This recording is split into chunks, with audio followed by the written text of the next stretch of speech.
ये एक बहुत ही अद्भुत सी घटना है जिसकी कल्पना ना तो भारत ने की होगी। लेकिन बांग्लादेश में भी जो लोग इसको नजदीक रूप से देखते हैं वो भी हैरान हैं। अब भारत के लिए एक बहुत बड़ी चिंता और शिद्दत पैदा हो गया है। तो अब इसमें मुझे डर ये लग रहा है कि जब पाकिस्तान आर्मी ऑफिशियल वहाँ आएंगे ट्रेनिंग देने, तो एक तो वो सीक्रेट्स वहाँ से लेंगे क्योंकि बांग्लादेश हमारा नजदीकी पड़ोसी देश रहा है, दोस्ती रही है। तो सीक्रेट्स तो पड़ोसी देश के पास चले ही जाते हैं। पाकिस्तान को उनके साथ कोई हमदर्दी नहीं है कि उनको बहुत बड़ा एक सरेंडर करना पड़ा था इस बांग्लादेश की वजह से। तो उस ह्यूमिलेशन को पाकिस्तान आर्मी कभी नहीं भूलेगी। उनको ट्रेनिंग देने में कोई दिलचस्पी नहीं है। अब इसका हमारे पास कोई तोड़ नहीं है। एक सॉल्यूशन क्या है? डिप्लोमेसी का एक सिद्धांत है, you can not close the diplomatic channels even with enemies. Foreign policy कहती है कि never put all the eggs in one basket. आपको हर नेशन में, हर जगह, आपको जो दूसरी साइड है उसको भी कॉन्फिडेंस में रखना है, क्योंकि सत्ता तो बदलती रहती है। लेकिन बांग्लादेश में खालिदा जिया को हमारी फॉरेन मिनिस्ट्री ने आज क्या फैला दिया कि अगर आप शेख हसीना के साथ, अच्छे ताल्लुक रखते हैं तो आपको खालिदा जिया को भी गुड ह्यूमर में रखना चाहिए था। उनको आपको एनिमी के रूप में नहीं देखना चाहिए था। तो ट्रम्प भी वही चाहेंगे कि उस रिश्ते को आगे चलाएं। तो मुझे वो एक सिल्वर लाइनिंग, एक किरण दिख रही है कि अगर वो इस तरह हम आगे चलें और वहाँ इलेक्शन के लिए अमेरिका प्रेशर करे मोहम्मद यूनुस को कि जल्दी इलेक्शन कराइए और खालिदा जिया के साथ संबंध बनाए, डिप्लोमेटिक चैनल खोले जाएं, तो कुछ स्थिति में सुधार आ सकता है। हमारी फर्स्ट नेबरहुड पॉलिसी है, इसको बचाना है। पाकिस्तान तो केवल एक षड्यंत्र कर सकता है बांग्लादेश के साथ। तो यहाँ पर भारत को बराबर में बैठ के बांग्लादेश के साथ डिप्लोमेटिक चैनल खोलने होंगे। उनको आपको आर्थिक मदद देनी होगी जैसे मालदीव को दी। और अमेरिकन पे आप बहुत ज्यादा भरोसा नहीं कर सकते। अमेरिका वही करता है, अमेरिका फर्स्ट। वो जो ट्रम्प का जो नारा है ना, अमेरिका फर्स्ट, मोदी जी ने इतनी बड़ी दोस्ती निभाई है। अब की बार ट्रम्प की सरकार तो क्या हुआ, वो न्योता नहीं आया ना। He is first American. Trump ने व्यक्तिगत तौर पे हेड्स ऑफ। तो हम अमेरिका की बजाय, जो मैंने आपको कहा, भारत को खुद को भरोसा है, खुद में ताकत है। शेख हसीना के बारे में नीति बदलनी पड़ेगी। उनको आपने किसी तीसरे देश में मदद करो उनको असाइलम देने के लिए, लेकिन भारत में नहीं रखा जाए। 53 साल पहले कभी किसी ने नहीं सोचा होगा कि वो पाकिस्तान आर्मी जिसने 30 लाख से ज्यादा बांग्लादेशियों का कत्ल किया, गाजर मूलियों की तरह काटा, उनकी हजारों औरतों को बेइज्जत किया, वो पाकिस्तान आर्मी बांग्लादेश आर्मी के साथ हाथ मिलाकर के ज्वाइंट नेवल एक्सरसाइज करेगी। आज हम बात करेंगे मिस्टर के एस तोमर जी से कि इसका हमारे नेशनल पर्सपेक्टिव में इसका क्या असर पड़ेगा। मिस्टर तोमर साहब 40 सालों से भी ज्यादा पत्रकारिता में रहे हैं। तोमर साहब पहले पत्रकार हैं शायद जो Himachal Pradesh public service commission के चेयरमैन भी रहे हैं। तोमर साहब, आपका इंडिया हार्ट्स यूट्यूब चैनल में बहुत बहुत स्वागत है। और आप काफ़ी ज़्यादा नेशनल और इंटरनेशनल न्यूज़पेपर में कॉलम्स लिखते हैं। बहुत कम ऐसे जर्नलिस्ट हैं जो कि over a dozen different different languages में कॉलम लिखते हैं, नेशनल इंटरनेशनल पॉलिटिक्स और इंटरनेशनल रिलेशंस को लेकर के। आप नेपाल में एज अ फॉरेन कॉरेस्पोंडेंट, आपका पर्सपेक्टिव भी दूसरा है। सर, आपको क्या लगता है जिस तरह से पाकिस्तान और बांग्लादेश आर्मी हाथ मिला रहे हैं, इसके लॉन्ग टर्म रिपरकशंस क्या होंगे सर? ये एक बहुत ही अद्भुत सी घटना है जिसकी कल्पना ना तो भारत ने की होगी। लेकिन बांग्लादेश में भी जो लोग इसको नजदीक रूप से देखते हैं वो भी हैरान हैं। उन्हें समझ नहीं आ रहा है कि किस रूप में, कैसे बांग्लादेश भारत के साथ एक दोस्ती को खत्म करके एक दुश्मनी की तरफ बढ़ सकता है। और खास करके जब बांग्लादेश में उथल पुथल हो चुकी, वहां पर सरकार इंटरिम सरकार यूनुस जी के उसमें चल रही है, लेकिन उस सरकार का दिशाहीन होना एक लाजमी बात है, क्योंकि उसके पास ना तो कोई ऐसा फॉरेन सपोर्ट है, ना कोई ऐसा देश है जो अब पड़ोस में हो जो उनको कोई सपोर्ट करता हो। लेकिन सबसे बड़ा जो उन्होंने इसमें कदम उठाया है, उसका जो पाकिस्तान के साथ एक एग्रीमेंट हुआ है अभी अभी, जो कि जिसको इम्प्लीमेंट किया जाएगा फरवरी में 2025 में, अगले मतलब अगले महीने।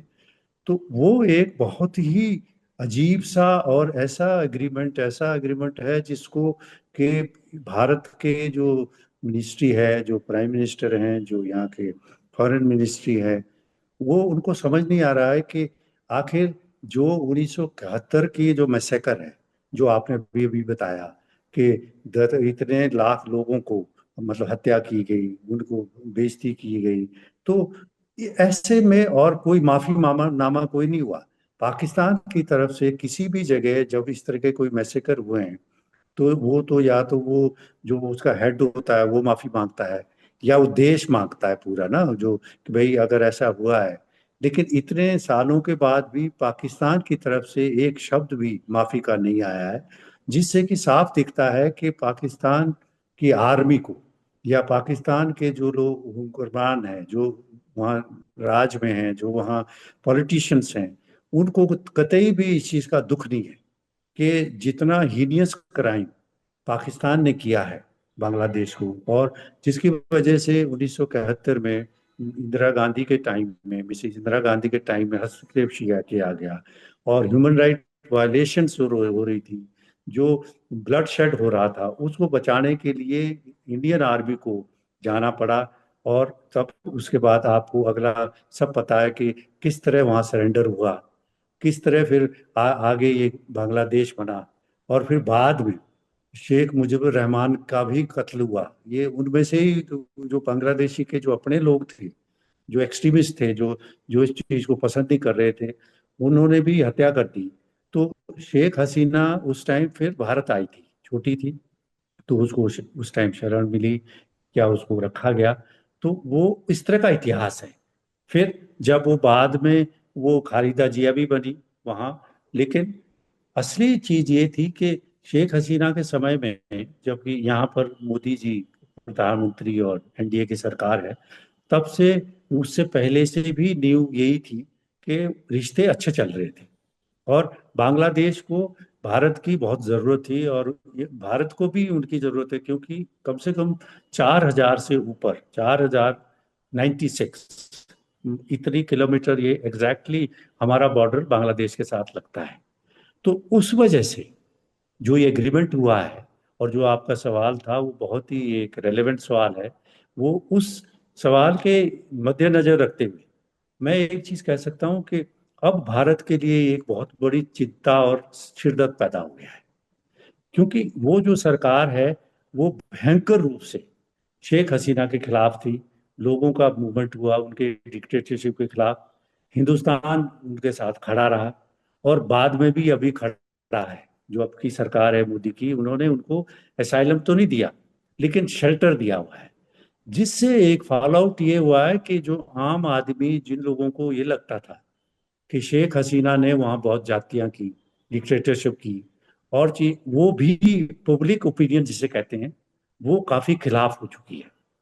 तो उस परिप्रेक्ष्य में अगर देखा जाए, तो हिंदुस्तान के लिए ये एक बहुत ही चिंता का विषय बन गया है, क्योंकि किसी भी रूप में यूनुस की जो इंटरिम सरकार है वो अक्रॉस द टेबल आने को तैयार नहीं है, और ऊपर से हिंदुओं पे जो अटैक हुए, उससे यहाँ पर मतलब भारत की सरकार को बहुत एक चिंता और परेशानी पैदा हुई कि आखिर अगर माइनॉरिटी वहाँ सेफ नहीं है, या हिंदूज वहाँ सेफ नहीं है, तो फिर बहुत एक मुश्किल कदम उठाना पड़ेगा, या क्या कर सकती है सरकार, वो तो डिप्लोमेसी के अंडर ही करना पड़ेगा, उससे बाहर आप कुछ अभी नहीं कर सकते।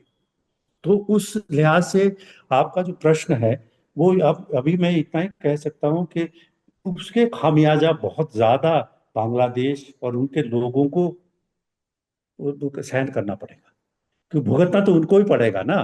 क्योंकि आखिर भारत के साथ अगर दुश्मनी होती है विजय ठाकुर जी, तो उसमें कि कौन है लूजर, कौन है, अभी बैगिंग स्टेज पे आ गया है, फाइनेंशियली उसका हाल बहुत खराब हो चुका है। उसको कोई फॉरेन एड आ नहीं रही है, और भारत ही उसको बचा सकता है अभी। और भारत के हित में भी होगा कि अगर आप संक्षेप में कहें तो मैं ये कह सकता हूं कि भारत को डिप्लोमेसी चैनल ही अपनाने पड़ेंगे। और उसके मेरे जहन में एक जो वो आता नाम आता है, वो आता है डोनाल्ड ट्रंप का। ट्रंप जी, जो है अब कल शपथ लेंगे, तो उन्होंने पहले भी एक चिंता जाहिर की है कि हिंदुओं को वहां सेफ के रखा जाए, और हिंदुओं के साथ जो हो रहा है बांग्लादेश में वो गलत है। तो उससे उनका भावी नीति का, भविष्य की नीति का कुछ ना कुछ थोड़ा सा इंक्लिनेशन या उसे संकेत मिलता है कि हो वो, क्योंकि ये माना जा रहा है, हम मुझे इस चीज का पूरा इल्म नहीं है पूरा, लेकिन ये जो रिपोर्ट्स हैं, जो कोई इंटेलिजेंस एजेंसीज हैं, वो ये मानती हैं कि इस तख्ता पलट में अमेरिका का हाथ रहा है। बाइडेन जो एडमिनिस्ट्रेशन था, वो शेख हसीना से ह्यूमन राइट वायलेशन पे और डिक्टेटरशिप पे खुश नहीं था। तो उन्होंने मोहम्मद यूनुस को, जो कि नोबेल लॉरियट है, उनको एनकरेज किया। और वहां पर उससे भी बड़ा अमेरिका ने ये नहीं देखा कि उनके साथ जो मूवमेंट पे थे वो सारे एक्सट्रीमिस्ट एलिमेंट्स थे ज्यादा, जिन्होंने उथल पुथल की, जिन्होंने अटैक किए हिंदुओं पे। अब उनके हाथ में ही ज्यादा पावर है, वो इनको प्रेशर लेके आगे चल रहे हैं। तो अगर यूनेस्को बचाना है बांग्लादेश को, तो पहला तो इलेक्शन करवाएं। दूसरा, वो भारत के साथ इस तरह का जो एक दुश्मनी का जो वातावरण पैदा कर रखा है, उसको पीछे हट के देश का हित सोचें।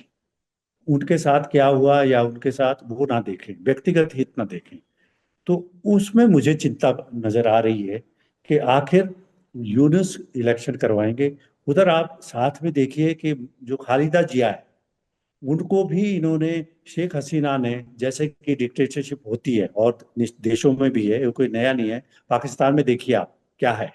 पाकिस्तान में इमरान खान को जेल में डाल रखा है, एक के बाद एक वहाँ जो है सुप्रीम कोर्ट, दूसरी कोर्ट सजाएं सुना रही है। तो जब इमरान खान थे तब उन्होंने जो वो जो शरीफ परिवार था, और नवाज शरीफ को तो देश ही छोड़ना पड़ा। और वहाँ हमेशा आर्मी रूल करती है, लेकिन वहाँ कम से कम आर्मी तो रूल करती है। अगर किसी देश को उनके साथ डील करना है तो वो वहाँ की सेना जो है उसको कॉन्फिडेंस में लेती है, और अमेरिकन हमेशा ये करते रहे। तो अब ये एक रहस्य बना हुआ है कि आखिर यहाँ से यूनुस जी जा कहाँ रहे हैं, उनका उनका अगला पायदान क्या है।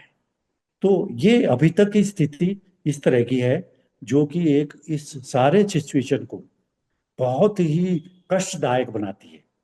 और सर। स्पेशली भारत के लिए, जिनके साथ एक चीज और आपको विजय मैं बता दूं कि शेख हसीना के, ये हम मानते हैं जो उनका डिक्टेटरशिप और चीजें, कई चीजें हैं जो कि कोई देश या बाहर का देश इसको ठीक नहीं मानता। और लेकिन एक चीज जरूर है कि हसीना के टाइम में शेख हसीना ने जो एक्सट्रीमिस्ट एलिमेंट थे, जो एंटी इंडिया फोर्सेस थी, उनको बहुत दबा के रखा हुआ था। वहां पर इतने सालों में एंटी इंडिया मूवमेंट कोई नहीं चलने दिया उसने। दूसरा, जो हमारी सीमा है, वहां पर हमें एक सिक्योरिटी की इशू पैदा हो जाता है। वहां पर हमारा अगर रक्षा करनी है वो उसको, बॉर्डर को, तो उसके लिए भी शेख हसीना की तरफ से पूरा सपोर्ट मिलता था।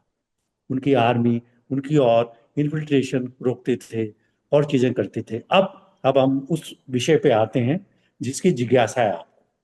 वो जी, जिज्ञासा आपको ये है कि आखिर ये जो एग्रीमेंट है, जो सहमति हुई है कि जी, वहाँ के जो जनरल हैं, वहाँ के सीनियर ऑफिशियल है पाकिस्तान के, वो ट्रेनिंग देंगे पाकिस्तान के आर्मी को। अब इसके फॉल आउट क्या है, इसके संक्षेप में दो तीन चीजें बहुत ही खतरनाक दिख रही है मेरे को, क्योंकि जिस तरह हमने फॉरेन अफेयर्स को देखा है, मैंने फॉरेन मिनिस्ट्री को, फॉरेन कंट्री को भी कवर किया है। वहाँ जो जो नेपाल है विजय, उसको एलडीसी कहा जाता है, लीस्ट डेवलप्ड नेशन, मतलब सबसे गरीब देश। तो जी, नेपाल जैसे जो देश हैं, उनके थ्रू जो बड़ी बड़ी फोर्सेस हैं, बड़े बड़े नेशंस हैं, डेवलप नेशंस हैं, अमेरिका है और हैं इस तरह के, रशिया है या चाइना है, वो उनके थ्रू पंपिंग करती है पैसे को और चीजों को। अगर उन्होंने किसी प्रदेश देश को, वहाँ की सत्ता को हटाना है, कुछ और करना है, तो इनके थ्रू किया जाता है। तो नेपाल में मैंने ये चीज देखी है, और ये मेरा व्यक्तिगत एक्सपीरियंस है, जो कि भारत में शायद 98% पत्रकारों को नहीं होता। मैं औरों को कम नहीं कर रहा हूँ, लेकिन मैं आप इसलिए कह रहा हूँ कि फॉरेन पोस्टिंग का हमारे इंडियन न्यूज़पेपर्स में बहुत कम रिवाज है। हम लोग रिसर्च बेस्ड आर्टिकल्स, और जो पीएचडी करते हैं, अच्छे इंस्टीट्यूट है हमारे यहाँ रिसर्च के, वो लोग लिखते हैं फॉरेन अफेयर्स पे। लेकिन हम कोशिश वही करते हैं जो हमें पता है, जितना मैंने खुद देखा है। तो बांग्लादेश के बारे में मुझे नेपाल से भी अंदाजा है कि कैसे बांग्लादेश एम्बेसी वहाँ फंक्शन करती थी, कैसे वहाँ और चीजें हैं। तो मैं आपको इस एग्रीमेंट का जो खतरनाक पहलू है उस पर रोशनी डालता हूँ। वो पहला उसमें फैक्टर यह है कि जो आईएसआई है, वो आपको विदित है कि वो कश्मीर वैली में किस तरह उन्होंने वहां पर इनोसेंट लोगों को मारना और करना, वो सारे जो चीजें हुई हैं कि अभी तक वो केवल आईएसआई के थ्रू हुआ करता है। इन्फिल्ट्रेशन जो होती है, जो वो आतंकवादियों को भेजते हैं, उसमें आईएसआई और आर्मी का हाथ होता है। तो अब इसमें मुझे डर ये लग रहा है कि जब पाकिस्तान आर्मी ऑफिशियल वहां आएंगे ट्रेनिंग देने, तो एक तो वो सीक्रेट्स वहां से लेंगे, क्योंकि बांग्लादेश हमारा नजदीकी पड़ोसी देश रहा है, दोस्ती रही है। तो सीक्रेट्स तो पड़ोसी देश के पास चले ही जाते हैं, क्योंकि डर नहीं लगता ना। अब डर लगेगा, उस वक्त कोई भय नहीं था। भय अब हो रहा है कि जो सीक्रेट्स डॉक्यूमेंट्स आर्मी के पास है, बांग्लादेश आर्मी को, वो शेयर करेंगे। उससे क्या होगा कि पाकिस्तान को उनके साथ कोई हमदर्दी नहीं है। मैं आपको लिख के दे सकता हूं कि उनकी जो घृणा है पाकिस्तान आर्मी की, और कि क्योंकि उनको बहुत बड़ा एक सरेंडर करना पड़ा था इस बांग्लादेश की वजह से। तो उस चीज को, उस ह्यूमिलेशन को पाकिस्तान आर्मी कभी नहीं भूलेगी। जो अगली आर्मी चीफ आएंगे, आर्मी जनरल आएंगे, उनके ब्लड में यह आ चुका है, इस घृणा का पात्र जो है। तो मैं आपको ये कह रहा था कि वहां से वो क्या, उनको उनको ट्रेनिंग देने में कोई दिलचस्पी नहीं है। वो चाहते भी नहीं है कि ये सीखें कुछ बांग्लादेशी। ये मेरा मत है, मेरा वक्तव्य है, ये मेरी सोच है। जो कोई, इससे कोई असहमति भी हो सकती है, किसी की भी हो सकती है, आपकी भी हो सकती है। तो मैं ये मानता हूं कि उस उनको इंटरेस्ट रहेगा कि वहां से सीक्रेट निकालो और उनको मिसगाइड करो, उनके अंदर एक पॉइजन, जहर घोलो। बांग्लादेश आर्मी में जो जो ऑफिसर्स उनके टच पे आएंगे, उनको वो इंडिया की आर्मी के बारे में, इंडिया के बारे में ऐसी चीजें बताएंगे जिससे वो विचलित हो सकते हैं। अब इसका हमारे पास कोई तोड़ नहीं है, एक। दूसरा, पाकिस्तान आर्मी चाहेगी कि वो किसी भी रूप में अपने लोगों को भी वहां इन्फिल्ट्रेशन डालें बांग्लादेश आर्मी में। क्योंकि जब आप ट्रेनिंग ही करा रहे हो, तो साथ में आप स्पाइंग को भी ला सकते हो, जो आपके ऊपर स्पाइंग करेगा, जो बॉर्डर के नजदीक जाएगा। अब बांग्लादेश आर्मी के पास आ गया ना सारा, और ऊपर जो आपके पास इंटरिम गवर्नमेंट है वो भारत के विरोधी है। तो वो उनका, उनको तो वो सीक्रेट नहीं बताएंगे कि पाकिस्तान आर्मी के कितने जो स्पाइंग कर रहे हैं वो बॉर्डर के नजदीक जा चुके हैं। ये दूसरा मत है मेरा, दूसरा डर है। इससे हमें कई बार बड़ा अजीब लगता है देश के हित में, अगर मैं सोचता हूँ। तीसरा तीसरा सबसे बड़ा मुश्किल ये होगा कि आखिर वो आर्मी वहां की चाहेगी कि इलेक्शन हो। अगर खालिदा जिया आती है, जो कि तय लग रहा है, तो वो सबसे पहले शेख हसीना को चाहेगी कि रिपार्टिएशन हो, और हिंदुस्तान उसको बचा रहा है। देखिए, रिपार्टिशन अगर करेंगे तो उसको, उनका कोई भविष्य नहीं है। वो आराम से उनको फांसी लटकाई जा सकती है, जैसे पाकिस्तान में किया जाता है। पाकिस्तान में जो जो आर्मी के जनरल हुए, जिन्होंने, जब दूसरा आया उसने पहले दूसरे जनरल को फांसी पे लटकाया। सोल्यूशन क्या है? सोल्यूशन ये है, जो जो जितनी डिप्लोमेसी फॉरेन अफेयर्स में इतने सालों से देखा है, कवर किया है, वो ये है कि डिप्लोमेसी का एक सिद्धांत है कि you cannot stop, you cannot close the diplomatic channels even with enemies. यही हिमाचल जो हमारा हिंदुस्तान है, हिंदुस्तान के जो फॉरेन पॉलिसी मेकर्स हैं वो गलती कर रहे हैं। गलती मैं पहले से लिखता हूँ इस गलती को, और भी लिखते होंगे हमारी तरह जो फॉरेन अफेयर्स पे लिखते हैं, कि एक अंग्रेजी में कहावत है कि फॉरेन पॉलिसी कहती है कि never put all the eggs in one basket. एक ही बास्केट में आप सारे अंडे को मत डालो। आपको हर नेशन में, हर जगह आपको जो दूसरी साइड है उसको भी कॉन्फिडेंस में रखना है, क्योंकि सत्ता तो बदलती रहती है। अब उदाहरण हम बांग्लादेश का ही देंगे, वरना दूसरे देशों का भी हम दे सकते हैं। लेकिन बांग्लादेश में खालिदा जिया को हमारी फॉरेन मिनिस्ट्री ने, हमारे फॉरेन जो विशेषज्ञ है मिनिस्ट्री के, उन लोगों ने केवल सारा अपना जो सपोर्ट है, ओपन, दूसरा, केवल शेख हसीना के साथ रखा, और जिया को उन्होंने हाशिया पे ला दिया। हाँ, कि हमारी जो फॉरेन पॉलिसी है 1971 से लेकर के अब तक कहीं न कहीं उसमें एक सबसे बड़ी खामी रही कि हमने बांग्लादेश की केवल और केवल एक पॉलिटिकल पार्टी में ही अपने फिलर रखे और दूसरी पॉलिटिकल पार्टी को कहीं न कहीं हमने सपोर्ट नहीं किया। अगर हमने खालिदा जिया और दूसरे इनको शेख हसीना को अगर इकट्ठा दोनों को इक्वली टेबल उस पे रखा होता तो शायद आज ये हालत नहीं होते। कम से कम जो अपोजिशन है उसका भी एक सॉफ्ट कॉर्नर भारत के की तरफ रहता। बिल्कुल सही समझा आपने। इसी बात को मैं अपने अगर भारत का उदाहरण दूं, तो अगर आप देखिए कि जब अमेरिका से, ब्रिटेन से, और जगह से, जर्मनी से जो हेड ऑफ स्टेट्स आते हैं, वो आजकल की डेट में, जैसे पहले Mrs Sonia Gandhi opposition leader थी, तो आप देखिए कि वो उनकी मुलाकात उनसे भी होती थी। बिल्कुल ठीक। अब भी ऐसा ही है। जब अगर राहुल गांधी एलओपी है, लीडर ऑफ अपोजिशन है, तो जो बाहर के जो बड़े हेड्स आते हैं वो अपोजिशन के लीडर्स को भी मिलते हैं। और हमारा क्या रहा कि नेपाल में भी ऐसा ही हुआ। नेपाल में देखिए आप, जो कम्युनिस्ट को अगर हमने एक आर्म्स लेंथ पे रख, कहते हैं डिप्लोमेसी में, कि एक आपने उनको दूरी बनाए रखी उनसे, लेकिन समय आया जब कम्युनिस्ट पावर में आ गए। कम्युनिस्ट आते ही सारे ही चीन के गोद में बैठ गए। अगर भारत ने डिप्लोमेसी को ठीक से किया होता, कंडक्ट किया होता, तो उनको भी गुड ह्यूमर में रखना चाहिए था। यही उदाहरण मैं बांग्लादेश में दे रहा हूँ कि अगर आप शेख हसीना के साथ अच्छे ताल्लुक रखते हैं, तो आपको खालिदा जिया को भी गुड ह्यूमर में रखना चाहिए था। उनको आपको एनिमी के रूप में नहीं देखना चाहिए था। अब खालिदा जिया के आने के आसार हो गए प्रधानमंत्री बनने के, तो वो भी तो एक एनिमी की तरह ही ट्रीट करेगी आपको। तो यहाँ हमें थोड़ा ये आखिर में ये लग रहा है कि ऐसा नहीं है। इसमें मैं अमेरिका का रोल, या ट्रम्प को, जो मैंने कहा था, डोनाल्ड ट्रम्प जो राष्ट्रपति बने, कल शपथ ले रहे हैं, उनको की भी सेवाएं ली जा सकती है, क्योंकि अमेरिका के रिश्ते बांग्लादेश से बहुत अच्छे हैं और वो डिपेंडेंट है इस वक्त।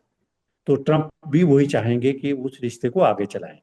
तो मुझे वो एक सिल्वर लाइनिंग, एक किरण दिख रही है कि अगर वो इस तरह हम आगे चलें और वहाँ इलेक्शन के लिए अमेरिका प्रेशर करे मोहम्मद यूनुस को कि जल्दी इलेक्शन कराइए, और खालिदा जिया के साथ संबंध बनाए, डिप्लोमेटिक चैनल खोले जाएं, तो कुछ स्थिति में सुधार आ सकता है, ऐसा मैं आशावादी हूं। तकरीबन तकरीबन 53 साल हो चुके हैं 1971 की लड़ाई के बाद से। 2 जनरेशंस निकल चुकी हैं। 1971 के जो एट्रोसिटीज़ हैं, वो लगभग जो हमारी नई जनरेशन है वो भूल चुकी है।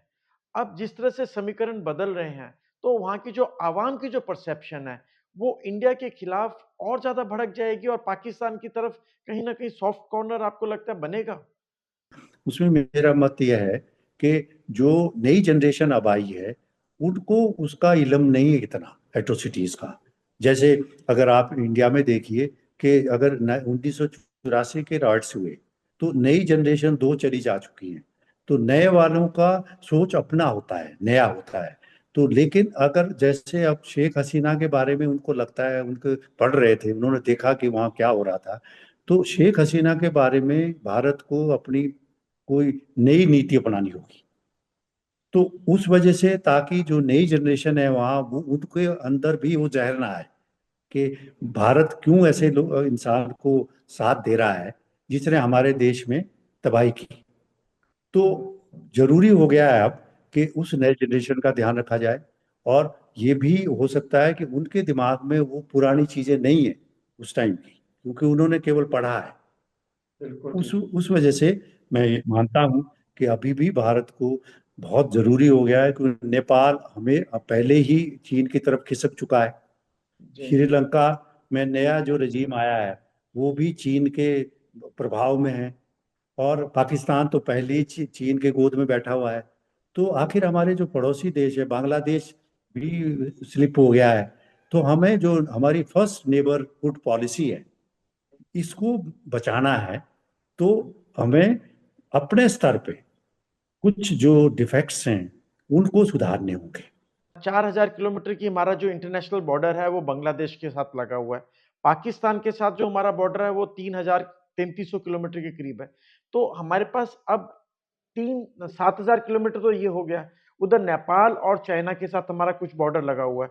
तो 7000 किलोमीटर हॉस्टाइल टेरिटरी हमारी हो चुकी है इस समय, जिस तरह से माहौल बन रहे हैं।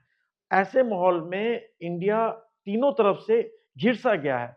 उस सिचुएशन में हमारी इंटरनल सिक्योरिटी को लेकर के या हमारे बॉर्डर की रादर नेशनल सिक्योरिटी को लेकर के गवर्नमेंट का किस तरह से अप्रोच होना चाहिए? जो बात उठाई ना, हाँ, इसको मैं थोड़ा सा आपको ये बता दूं कि जैसे नेपाल है, जी। नेपाल को आप थोड़ा उस रूप में मत देखिए जिस रूप में बांग्लादेश भड़क चुका है।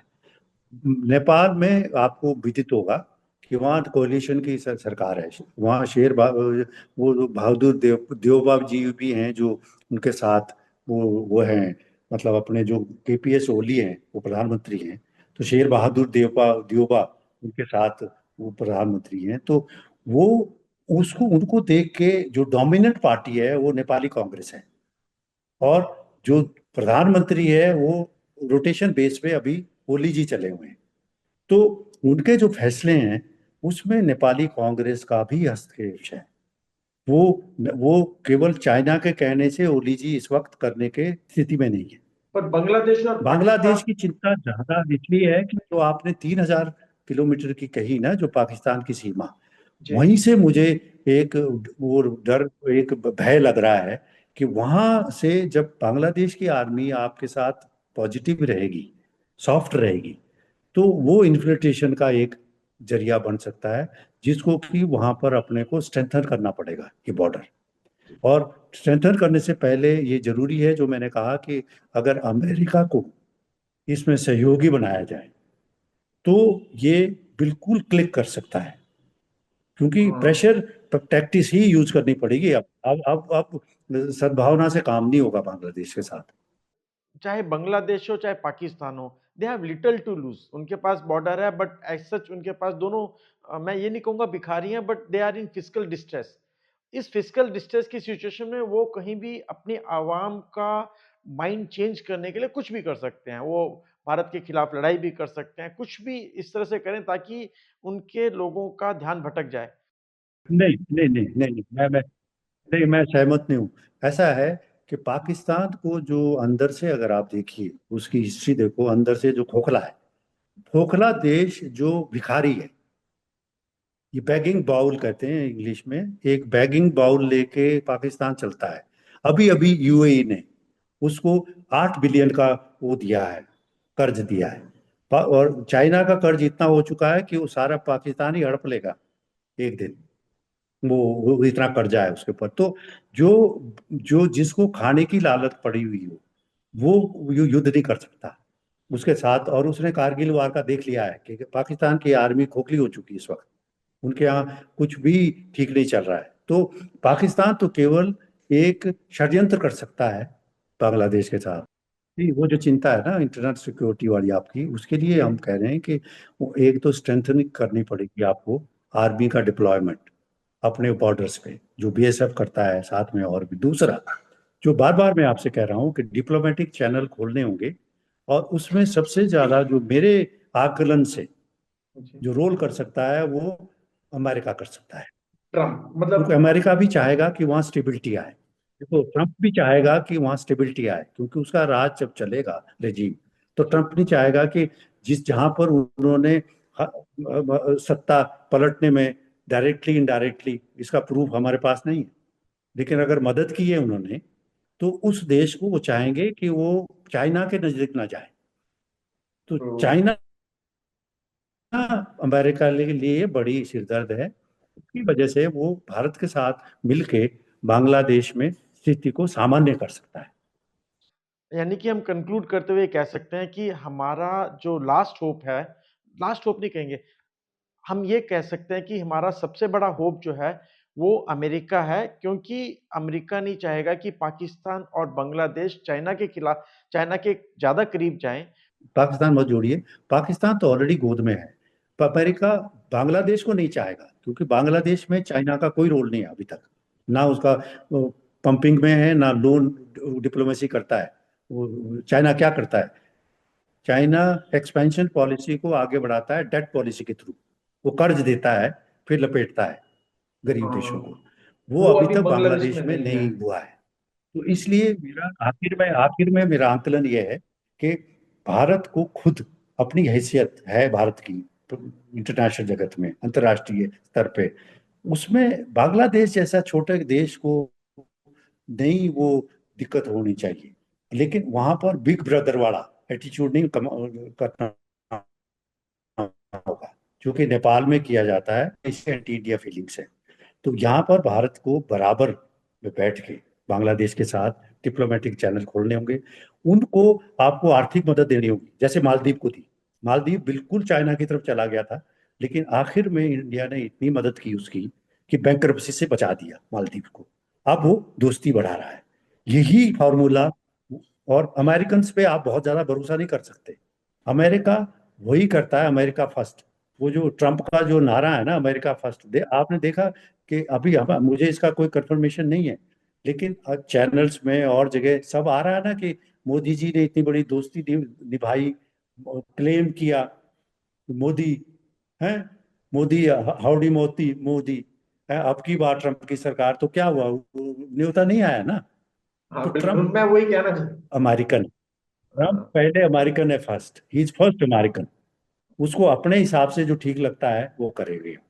तो इसलिए अब उन्होंने जय जय वो जो अपने एक्सटर्नल अफेयर्स मिनिस्टर गए हैं, तो जयशंकर, तो वो ठीक है, रिप्रेजेंट कर रहे हैं।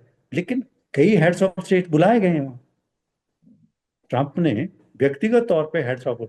तो हम अमेरिका की बजाय, जो मैंने आपको कहा, भारत को खुद को भरोसा है, खुद में ताकत है इतनी कि वो उनको बिठा के, लेकिन आपको सारी चीजें भूल के अभी तक एक पॉजिटिव इनिशिएटिव के साथ उनको बिठाना होगा और उनको मदद करने की जरूरत है।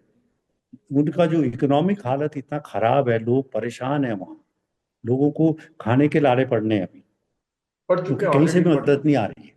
हैं। पड़ चुके हैं, यू आर करेक्ट। तो हाँ, इसलिए कुछ न्यूज़ रिपोर्ट्स आ आखिर रहे में हैं कि मैं यहाँ ये से बोलना वहां से सोना चाहूंगा। ला करके यहाँ का सामान आलू प्याज लेकर के जा रहे हैं, कुछ ऐसी न्यूज़ बिल्कुल। रिपोर्ट्स सुनने तो को मिल मेरा रही निचोड़ यही रहेगा कि भारत को अपने स्ट्रेंथ पे, अपनी शक्ति पे भरोसा करके डिप्लोमेटिक चैनल खोलने होंगे।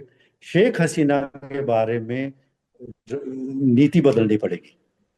उनको, आपने किसी तीसरे देश में मदद करो उनको असाइलम लेने के लिए, लेकिन भारत में नहीं रखा जाए।